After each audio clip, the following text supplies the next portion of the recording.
There have been many school bus accidents across Pennsylvania, but one stands out among the rest. On the morning of September 17, 1952, substitute school bus driver Ed Steiner was picking up students to take them to Rostraver Township High School.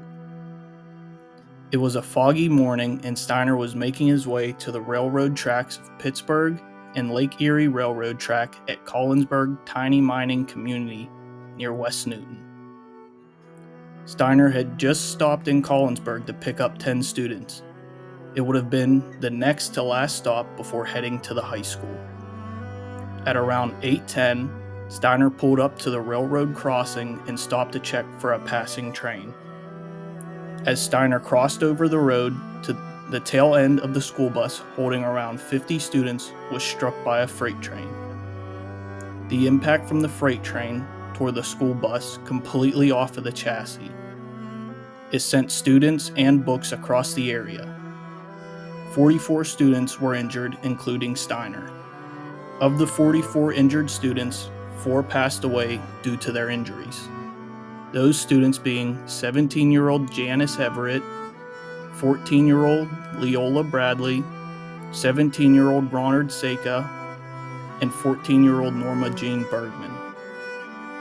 Upon investigation, Ed Steiner quoted brokenly saying, "I would rather have been killed myself than have anything happen to those kids. I couldn't see the train. I couldn't see it. I couldn't hear it." The train engineer, F.M. Goldsboro, reported that he did sound the whistle and approached the crossing at about 35 miles per hour. Both Goldsboro and Steiner reported that the conditions were foggy for warning signs. The crossing had only wooden crossbucks, and there were no watchmen that morning. Grief struck the town upon the news of this tragic disaster, and the township schools were closed for the remainder of the week. The 1950 pupils were sent home to mourn the loss of their fellow classmates and friends.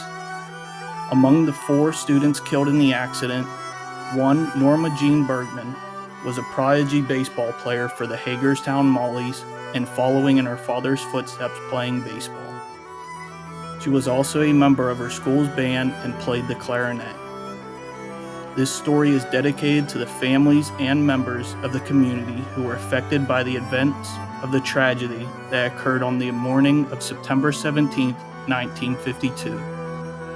May the souls of Janet Everett, Leola Bradley, Ronald Seka, and Norma Jean Bergman rest in peace.